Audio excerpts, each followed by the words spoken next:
Esta primavera, florescemos juntos. Apoie as vozes plurais que não têm medo de ir contra a corrente e partilhe a sua opinião nos comentários. Desfrute de todos os benefícios Observador, agora com 20€ de desconto. Assine hoje em observador.pt.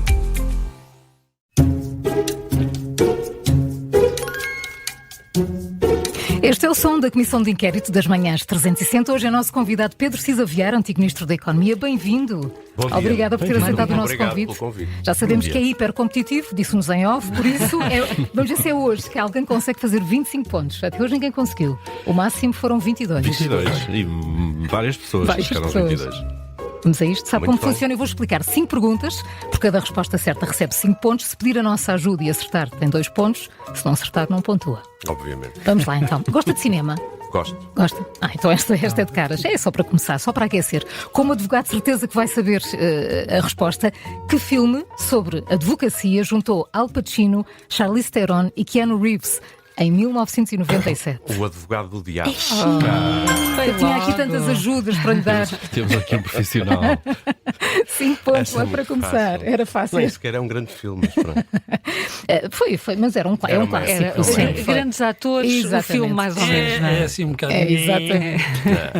Pedro Cisa Vieira, aceitaria ser advogado Luís Montenegro se este viesse a ser constituído arguido, ou é um caso complicado de defender? Eu, como advogado, não sou especialista nessa matéria. Portanto, seguramente lhe recomendaria provavelmente outras pessoas. Mas também não creio que ele, nesta altura, precise de advogados. Ele, obviamente, tem uma discussão que, a meu ver, não é algo que ponha implicações do que é conhecido até ao momento, quer do ponto de vista de legalidade, quer do ponto de vista de, muito menos, de relevância criminal, mas tem um problema, obviamente, em que eu acho que ele fez uma avaliação incorreta da sua situação, fez uma avaliação incorreta do modo como deveria reagir a partir do momento em que isto se começou a tornar um tema na opinião pública, e depois fez uma fuga para a frente. Deve ter conjugado uma série de ideias, imagino eu, já estive em situações semelhantes, e portanto deve ter conjugado ideias de como é que eu saio disto, onde já me comportei mal, como é que eu aproveito isto de alguma maneira para tentar dar um salto em frente e precipitar umas eleições que sempre saberia que iria ter mais tarde ou mais cedo, e agora estão a construir uma narrativa que a mim me deixa desconsolado da forma como está a ser feita, mas claramente o que ele precisa não é advogado, é de bons conselheiros, desigradamente alguém que lhe ponha calma, porque o tom com que os protagonistas estão a ir para esta campanha mostra coisas muito feias, que vão ser muito complicadas de sarar depois das eleições. Mas onde vai ser muito de ambos os negociado. lados? Eu acho que neste momento é sobretudo do lado do PSD, ou seja, a situação que precipita as eleições é uma situação que decorre da situação pessoal do Primeiro-Ministro e, portanto, a escolha de fazer cair o Governo acaba por ser do Governo, ou seja, eles sabiam uma semana antes de anunciarem a moção de confiança que não seria por iniciativa da oposição que cairiam, portanto, quando avançam, tomam a decisão de precipitar eleições. E, portanto, estão agora a ter muito uma necessidade de construir uma história à volta do que está na origem disto.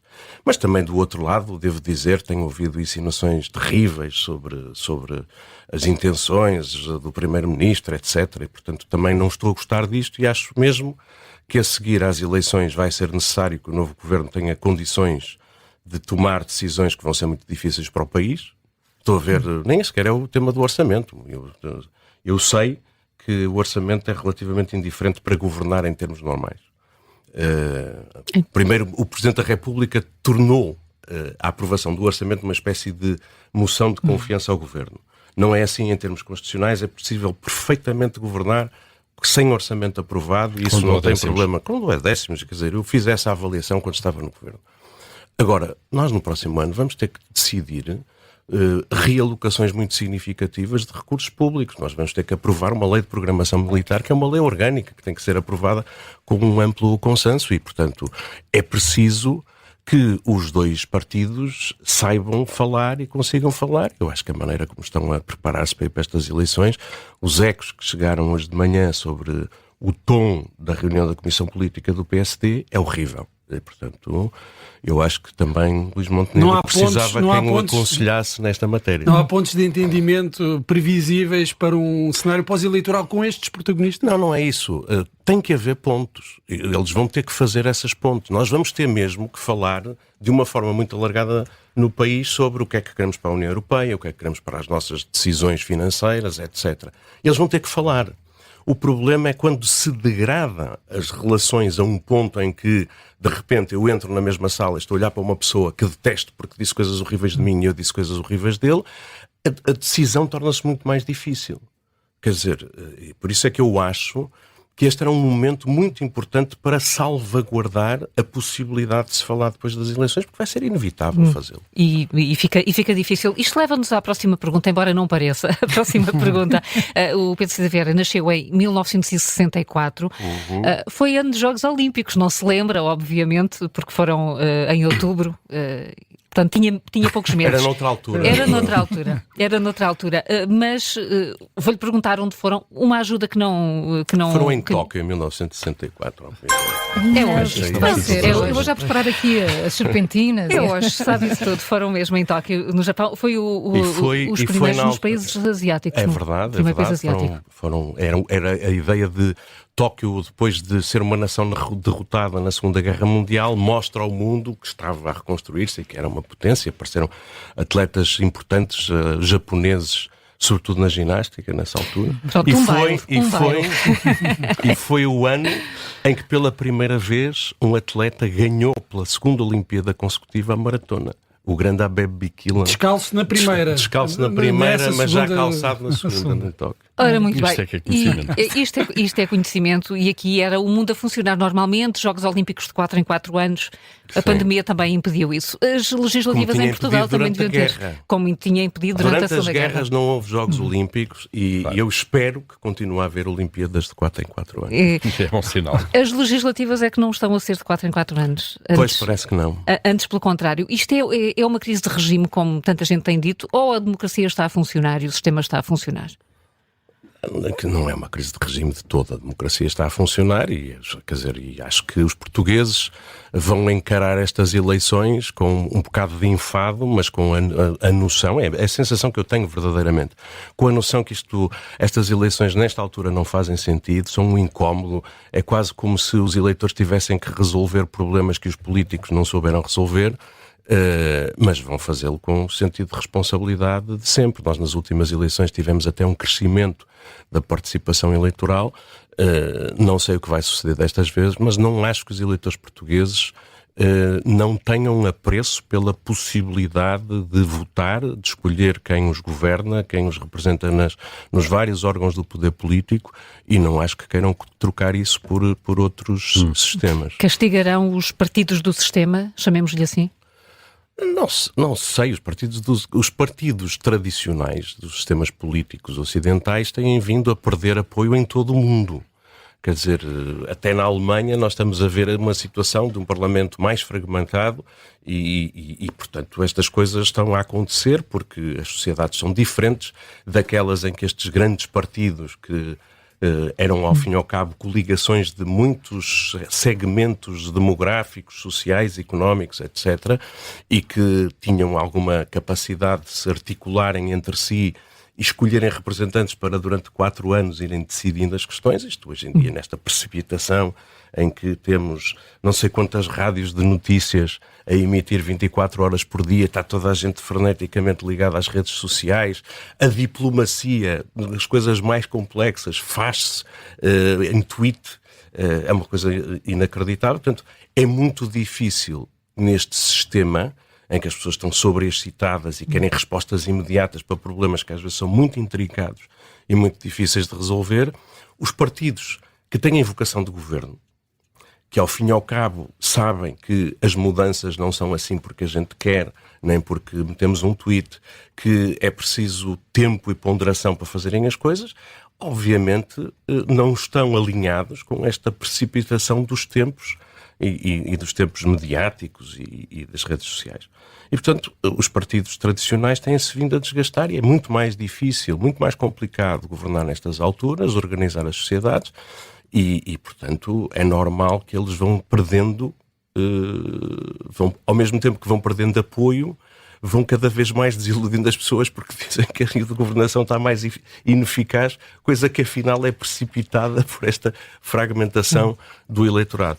Mas pronto, quer dizer, são os tempos, eu acho que os partidos têm que refletir muito como é que agem nestes tempos, sem perder de vista que é preciso governar. E governar não é andar a fazer discursos, nem andar a... Aliás, há uma coisa... executar políticas. É executar políticas. Há uma coisa muito engraçada. Talvez o que tenha sido mais eficaz nesta crise recente da Ucrânia e na capacidade de voltar a fazer uma discussão entre os Estados Unidos e a Ucrânia foi o primeiro-ministro britânico. E há um relato muito interessante sobre como a diplomacia de bastidores que o Reino Unido fez, e a coisa mais interessante que é esta: a seguir àquela reunião trágica na Sala Oval entre o presidente Zelensky e o presidente Trump, todos os líderes ocidentais reagiram imediatamente por tweet. E o único que não fez foi Keir Starmer. E esteve antes ao telefone a falar com quem precisava de falar e a preparar um plano de paz alternativo para ver se os voltava a pôr a falar. Isto é uma lição de como o tweet é muito mas como apelativo, ainda é possível sair dessa mas não lógica. é a maneira mais eficaz de fazer acontecer as coisas. Muito bem, já que falamos... 10 pontos. 10 pontos. Bem lançado. E isso então é facílimo, mas devíamos ter pensado em algumas mais difíceis. Contando consigo que o Pedro Cisa Vieira, quantas pessoas diferentes ocuparam a pasta da economia nos governos de António Costa? Contando comigo, foram 3. Certíssimo. Antes foi Manuel Caldeira Cabral, depois fui eu e depois foi o António Costa. O António Costa Silva. E é precisamente sobre António Costa Silva. Não sei se leu o livro que ele publicou agora há poucas semanas, mas leu pelo menos alguns títulos de peças feitas sobre isso. No fundo, é uma avaliação crítica que ele faz sobre a forma de funcionamento e tomada de decisão no Estado. Sentiu o mesmo, de alguma maneira, quando foi ministro. Tem uma larga experiência no setor privado, quando chega e é ministro de uma pasta como a Economia. Antes tinha tido outra experiência no governo, no ministro adjunto.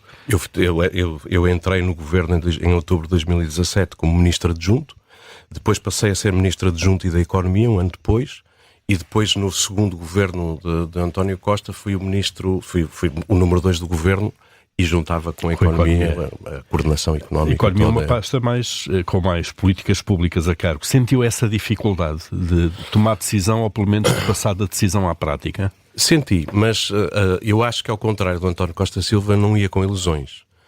Eu sei muito bem como funciona a administração pública. Eu não só trabalhei no início da minha vida na administração pública, como eu fui advogado, professor de Direito Administrativo, sei bem e tenho experiência de lidar com a administração pública e, portanto, eu sabia o que é que, de facto, é possível fazer e executar. Eu se conhecia relativamente bem, agora julgo que melhor, as debilidades da nossa administração pública, que nas últimas décadas houve um imenso desinvestimento na qualificação e na capacidade da administração pública e dos seus servidores em conceberem e executarem políticas públicas. Sabia desse estado de degradação e também acho eu tinha alguma cultura política. Sei que não basta ser ministro e dizer uma coisa para que ela aconteça. Sei que é preciso reunir as condições e para isso é preciso trabalhar com outros, é preciso conquistar adeptos para as nossas causas, porque ao fim e ao cabo é da alocação de recursos que se está. Muitas coisas que temos que fazer não conseguimos fazer sozinhos ou com os departamentos que funcionam na dependência de um ministério, é preciso trabalhar com os outros. E eu não tinha nenhumas ilusões a esse respeito, não me desiludi por isso. Acho que tive mais capacidade de concretizar algumas coisas do que quem pensasse que chegar ao governo é ser CEO de alguma coisa e se dá uma ordem e ela acontece no dia seguinte. Mas isso não devia ser mudado, apesar de não se ter iludido e por isso também não se desiludiu. Não há muitas mudanças a fazer, provavelmente vamos à conversa de há pouco sobre as condições de governação. Há muitas mudanças a fazer.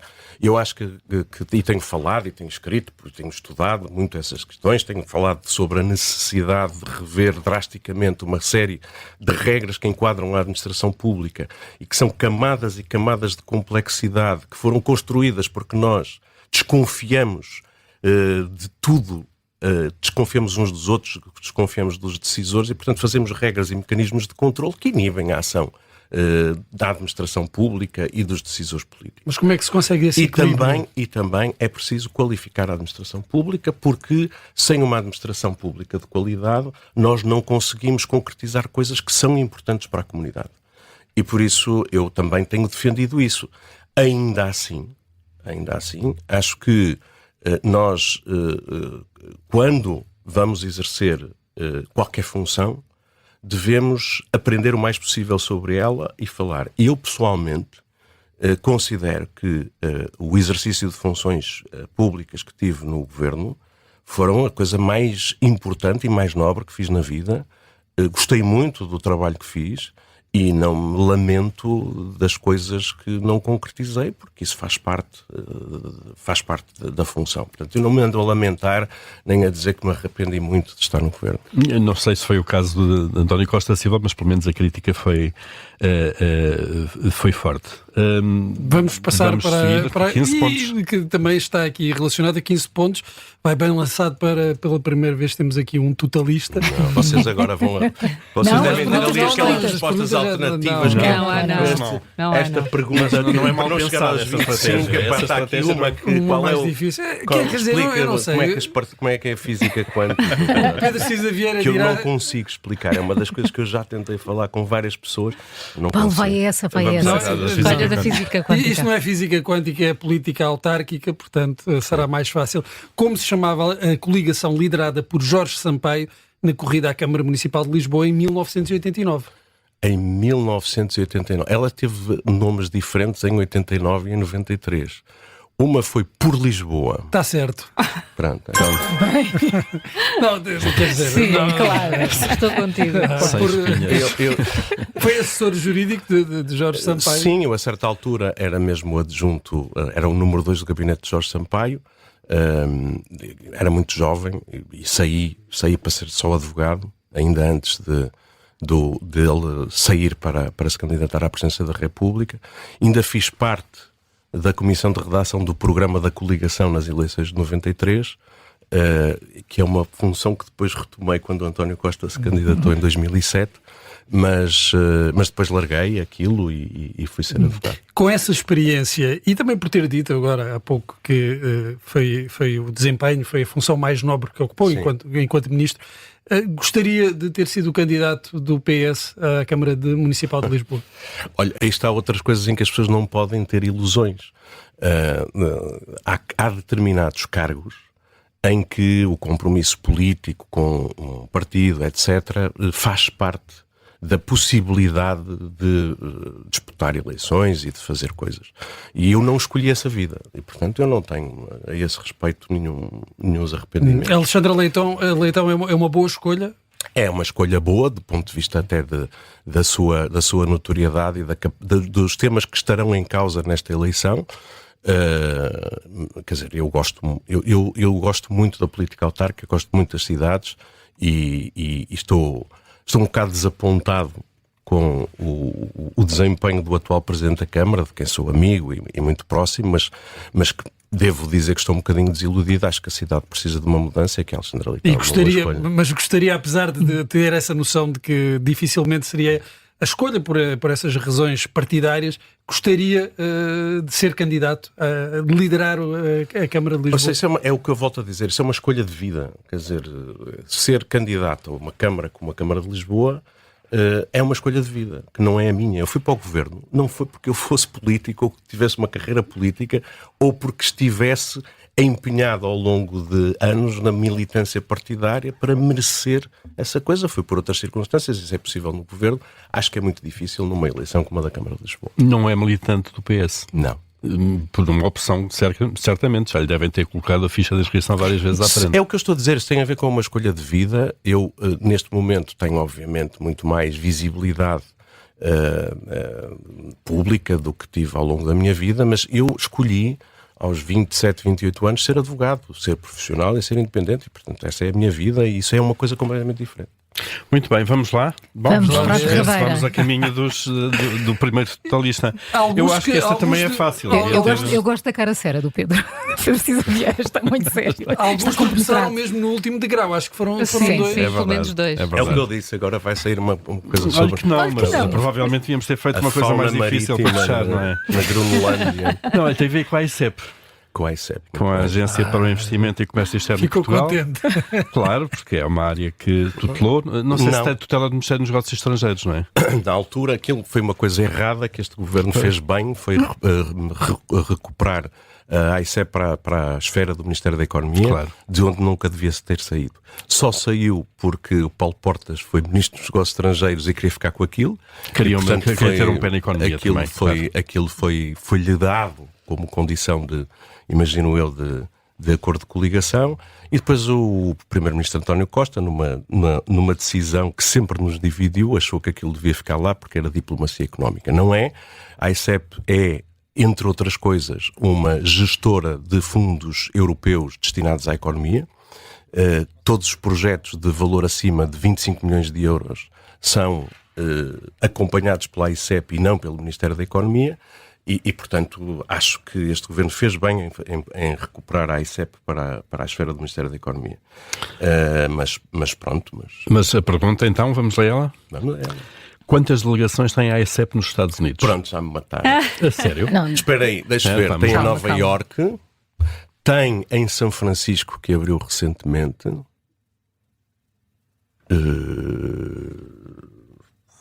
Terá mais alguma? Certo. Eu acho que são só estas duas, mas posso estar enganado. Lá se foram os 25. Quero mais ajuda, sim. Quero mais ajuda? Quero. Passamos para os 22 de máximo. Pronto. Espera aí. Vamos lá ver. As outras hipóteses são Miami, Chicago... Então serão 3, serão 4. Quer arriscar? Se arriscar, não é impossível que haja uma em Washington, porque temos lá a embaixada. Nisso tudo que disse já tem a resposta. Já passou por ela. Resta saber o número certo. Resta saber o número certo. Eu acho que devem ser 3. E a resposta final? Fecha essa resposta? Fecha essa? Fecha? Ou fica nas duas? Não, vou para as 3. É provável que tenha uma terceira na embaixada. Sofíssimo, solitário. Isto é histórico. É histórico. Muitos parabéns. 25 pontos. 25 é a primeira vez. Nova Iorque, São Francisco, esta chegou lá depressa, e depois a terceira é Chicago. São 3.